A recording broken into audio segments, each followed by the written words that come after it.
Hello students. आज का हमारा जो ये टॉपिक होगा ये 9th और 11th क्लास दोनों के लिए है। हमारा जो 11th और 9th क्लास में जो टॉपिक चल रहा है वो है भाई भारत का भौतिक स्वरूप।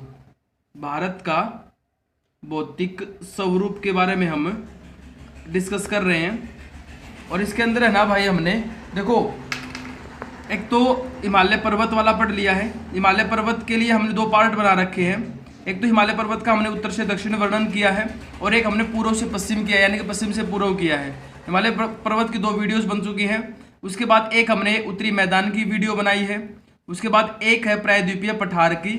ठीक है, आज हम जो वीडियो बनाएंगे वो वीडियो बीच में हम भूल गए, एक मरुस्थल की वीडियो बन चुकी है भाई। ठीक है, मरुस्थल के ऊपर भी, भारतीय मरुस्थल के ऊपर भी वीडियो हम बना चुके हैं। अब हम बात करेंगे आज की जो वीडियो होगी हमारी, वो होगी तटीय मैदान के ऊपर। ठीक है, भारत के अंदर जो स्थलाकृति पाई जाती है उनमें जो तटीय मैदान है वो भी एक महत्वपूर्ण भूमिका निभाता है। तो हम जो है आज तटीय मैदान पर वीडियो बनाएंगे। आशा करता हूं कि आप सब ठीक होंगे। चलिए अपना टॉपिक शुरू करते हैं।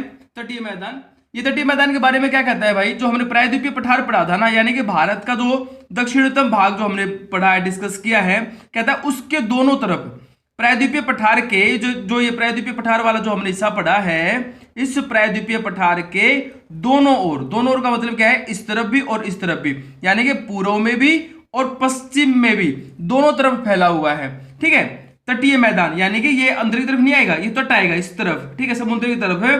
तटीय मैदान जो है ना वो इस तरफ यहां पर फैला हुआ है। ये पश्चिम में यहां अरब सागर के साथ साथ अंदर की तरफ जो है वो क्या है, वो पढ़े थे हमने घाट। ठीक है, घाट पर वीडियो हमारी रहती है, घाट पर हम वीडियो बहुत जल्द बना देंगे भाई। ठीक है, ये है तटीय मैदान। ठीक है, अरब सागर और पश्चिमी घाट के बीच वाला जो क्षेत्र है उसको हम क्या बोलेंगे, उसको हम बोलेंगे पश्चिमी तटीय मैदान। ठीक है, इसको क्या किया जाता है, इसको ना यहां पर पाए जाने वाले स्थलाकृति और उनकी लोकेशन के हिसाब से, स्थिति के हिसाब से इसको ना इसी हिसाब से बांटा जाता है। ये पश्चिमी तटीय मैदान बोला जाएगा और ये वाला जो हिस्सा है ना भाई, ये बोला जाएगा पूर्वी तटीय मैदान। ठीक है, तो आज हम इन्हीं के बारे में पढ़ेंगे, पश्चिमी तटीय मैदान और पूर्वी तटीय मैदान के बारे में आज हम डिस्कस करने वाले हैं। ठीक है, तो ध्यान से देखिएगा, इसको हम शुरू करते हैं।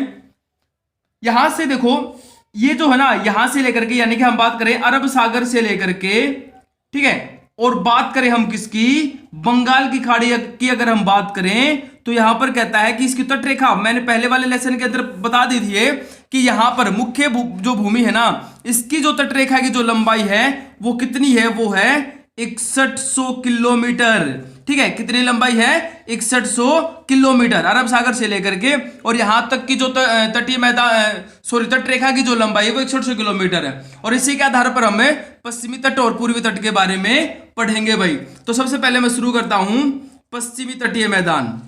ठीक है, पश्चिमी तटीय मैदान के बारे में शुरू करते हैं।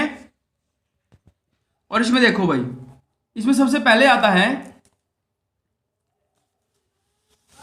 ये बात तो हो गई हमारी कि ये जो है ना पश्चिमी घाट से लेकर के और अरब सागर के बीच में फैला हुआ है। इसके बारे में हमें तो पता चल गया है कि ये कहां पर फैला हुआ है। तो देखो भाई, यहां से लेकर के ये जो है ना, ये वाला जो हिस्सा है, ये खंबात की खाड़ी से लेकर के और इसके साथ साथ वाला जो हिस्सा है ना, ये जो है यहां पर एक संकीर्ण मैदान के साथ साथ फैला हुआ है भाई।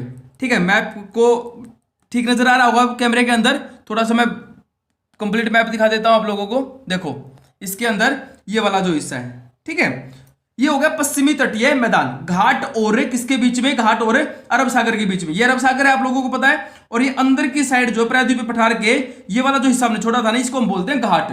ठीक है, अब आगे हम बात करते हैं, ये क्या है, ये खंबात की खाड़ी से यहां से लेकर के और यहां कन्याकुमारी तक यहां पर फैला हुआ है। दूसरी बात क्या है कि ये आ गया कच्छ कारण।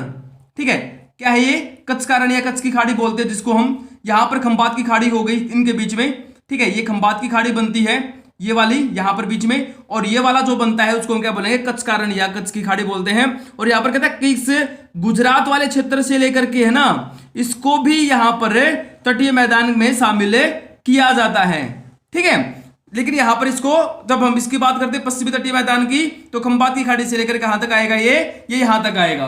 ठीक है, ये क्या है, ये एक ऐसा तटीय मैदान है जो जलमग्न हो चुका है। ज्यादातर जो हिस्सा है ना इसका एक जलमग्न तटीय मैदान का ही उदाहरण है, जलमग्न तटीय मैदान का उदाहरण है भाई।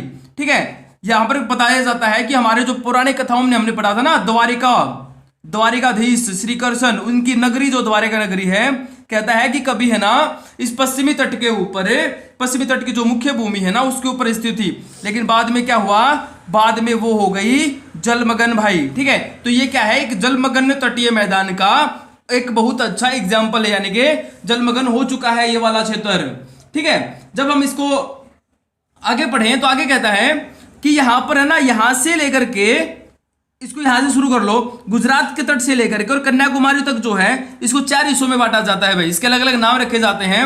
और यहां से हम शुरू करें गुजरात के इस क्षेत्र से लेकर के और यहां तक का जो क्षेत्र है ना, इसको हम क्या बोलेंगे, इसको हम गुजरात का मैदान भी बोलते हैं या काठियावाड़ का मैदान भी बोलते हैं, काठियावाड़ का मैदान भाई। ठीक है, यानी कि कच्छ के रण से लेकर के और यहां तक जिसको हम बोलेंगे, क्या बोलेंगे, काठियावाड़ का मैदान या गुजरात का मैदान। तो पहला हमारा क्या हो गया, पहला हो गया गुजरात का मैदान। ठीक है, ये क्या है, ये एक ऊंचा उठा हुआ क्षेत्र है भाई, इसकी सबसे बड़ी विशेषता यही है कि ये अपने आप में एक ऊंचा उठा हुआ क्षेत्र है। अब दूसरे की बात करते हैं, दूसरा आता है कोंकण तट भाई। ठीक है, कोंकण तट की बात करते हैं तो कोंकण तट जो है यहां पर ऊपर है, दमन से शुरू होता है। ठीक है, और दमन से शुरू होकर के ये गोवा तक जाता है भाई। ठीक है, गोवा तक जाता है, दमन से शुरू होकर के, नजर आ रहा होगा, देखो मैंने लाइन लगा दी यहां पर, ध्यान से देखो एक बार, ये वाला जो है ना दमन से लेकर के और गोवा तक वाला जो क्षेत्र है ना, इसको हम कौन सा मैदान बोलेंगे, कोंकण का मैदान बोलेंगे भाई, या कोंकण तट बोलेंगे, कोंकण तटीय मैदान। तो ये हो गया कोंकण का तट और ये हो गया काठियावाड़ का तट भाई। ठीक है, यहां पर कितना हो गया, ये हो गया दमन से लेकर के और गोवा तक के क्षेत्र को हम बोलेंगे कोंकण का तट भाई। इसकी सबसे अगर हम इसकी वो देखें लंबाई, तो लंबाई में कहता है कि 530 किलोमीटर लंबा है भाई ये। ठीक है, और ये जो है 35 से 50 किलोमीटर चौड़ा है।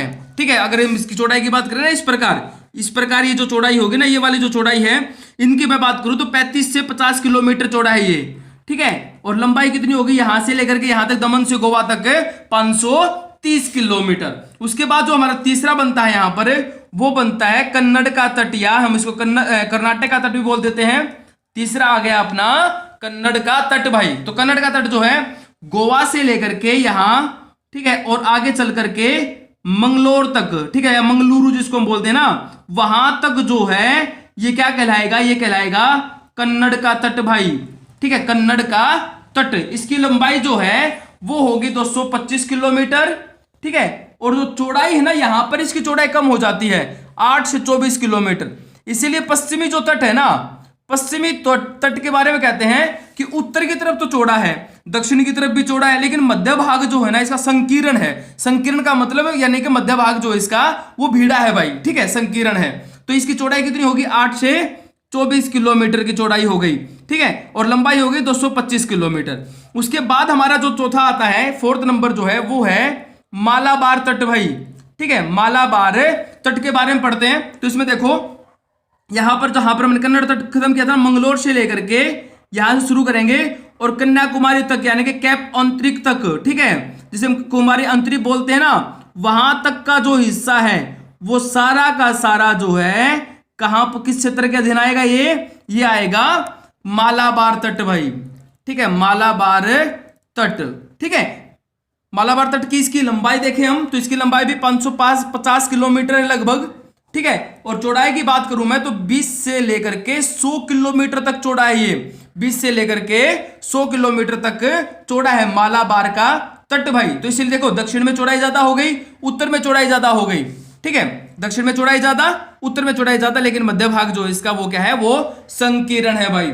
यहां पर है ना, इसके बारे में, मालाबार तट के बारे में और जाने हम, तो यहां पर पाया जाता है पश्च जल, जिसे बैक वाटर कहा जाता है, पश्च जल पाया जाता है। यानी कि यहां पर क्या होता है, हमने पढ़ा था ना कल भी मरुस्थल के अंदर कि कयाल पाए जाते हैं, कयाल यानी कि झील पाए जाते हैं। उनमें क्या होता है कि एक आसपास के क्षेत्रों के साथ, आसपास का जो क्षेत्र होता है ना, उनके साथ एक जो जलीय भाग होता है वो उसका निर्माण हो जाता है, समुद्र से अलग हो जाता है वो, और उसको हम क्या बोलते हैं, कयाल बोलते हैं, झील बोलते हैं, पसजल बोलते हैं। तो कहता है मालाबार तट की विशेषता है कि यहाँ पर बहुत बड़े बड़े कयाले पाए जाते हैं, और इन कयालों के अंदर जो है मछली पकड़ने का काम किया जाता है। और एक जो इनकी दूसरी बड़ी विशेषता है वो है नौकायान भाई, अंतस्थलीय जो नौकायान है ना, नेहरू ट्रॉफी आपने सुना होगा, वल्ला कमली के अंदर होता है केरल के अंदर, वो भी इसी के अंदर होता है भाई, कयाल के अंदर होता है। ठीक है, ये था अपना पश्चिमी तटीय मैदान। अगर मैं इस पश्चिमी तटीय मैदान के बारे में कुछ और ऐड करें हम, तो यहाँ पर बंदरगाहें पाई जाती है, महत्वपूर्ण बंदरगाहें हैं। कांडला बंदरगाह है, वो गुजरात के अंदर है। ठीक है, उसके बाद यहाँ पर महाराष्ट्र में मुंबई और जवाहरलाल नेहरू बंदरगाह पाई जाती है। उसमें कर्नाटक में मंगलोर बंदरगाह पाई जाती है। ठीक है, गोवा के अंदर मारमा गांव या मारमा गोवा जो है वो बंदरगाह पाई जाती है, और केरल के अंदर कोच्चि बंदरगाह पाई जाती है। ठीक है, तो ये था अपना पश्चिमी तटीय मैदान। अब बात करते हैं पूर्वी तटीय मैदान की भाई। देखिए, पूर्वी तटीय मैदान, पश्चिमी तटीय मैदान आप लोगों को समझ में आ गया होगा, ऐसी मैं उम्मीद कर सकता हूं आप लोगों से। ठीक है, अब बात करते हैं पूर्वी तटीय मैदान की। पूर्वी तटीय मैदान तो कौन सा हिस्सा भाई, ये वाला पूर्व। ठीक है, ये भारत का पूर्व है, तो हम यहां से शुरू करते हैं। ये जो हिस्सा है ना, इसको हम बोलेंगे पूर्वी तटीय मैदान। ठीक है, उड़ीसा से लेकर के और कहां तक, वही नीचे बिल्कुल कन्याकुमारी तक फैला हुआ पूर्वी तटीय मैदान।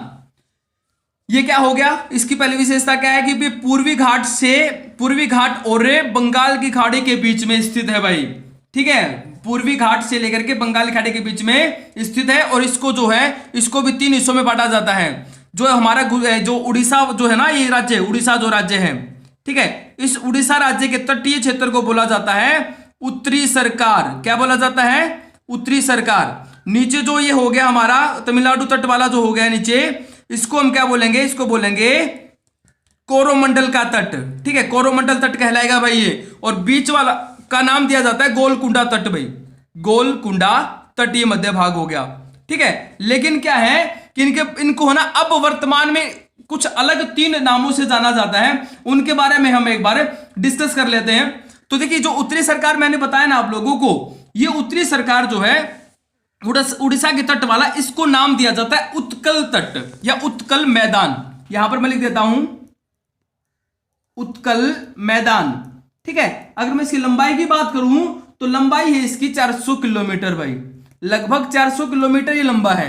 उत्कल मैदान जो उत्तरी सरकार मैंने आप लोगों को बताया है ना, वर्तमान की जो परिस्थितियां हैं उसके हिसाब से इनको इस नाम से यहां पर जाना जाता है उत्कल मैदान। इसको क्या बोलेंगे, उत्कल मैदान के नाम से जानेंगे भाई।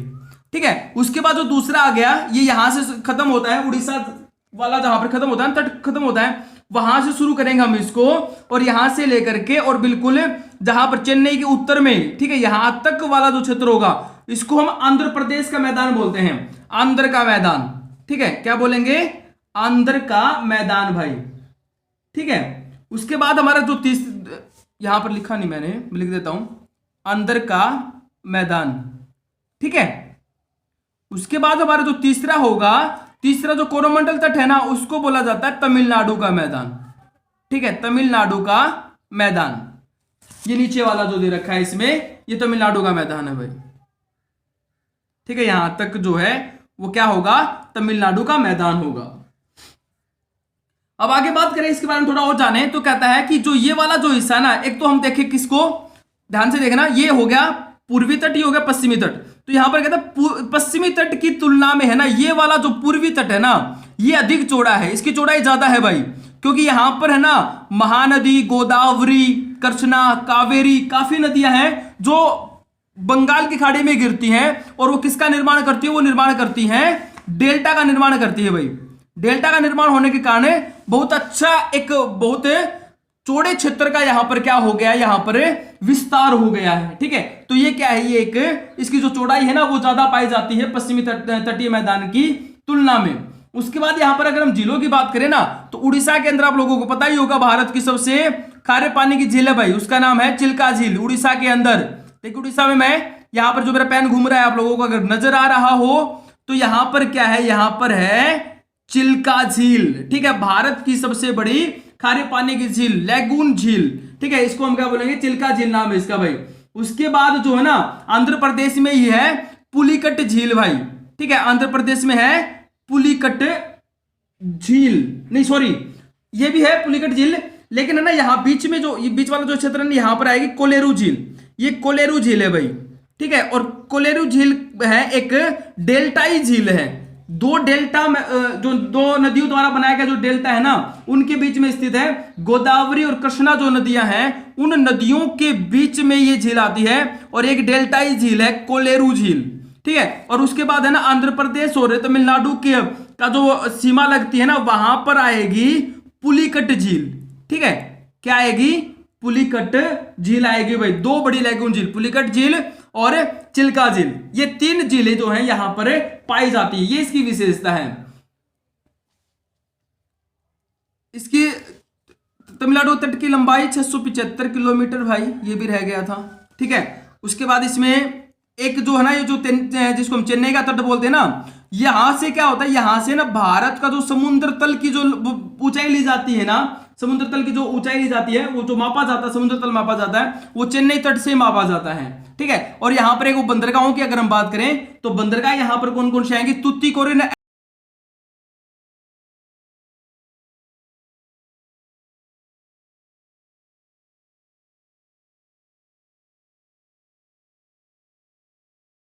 पश्चिम बंगाल में है भाई, ठीक है। तो इसी के साथ हमारा जो आज का टॉपिक है वो कंप्लीट होता है, जिसका नाम था तटीय मैदान।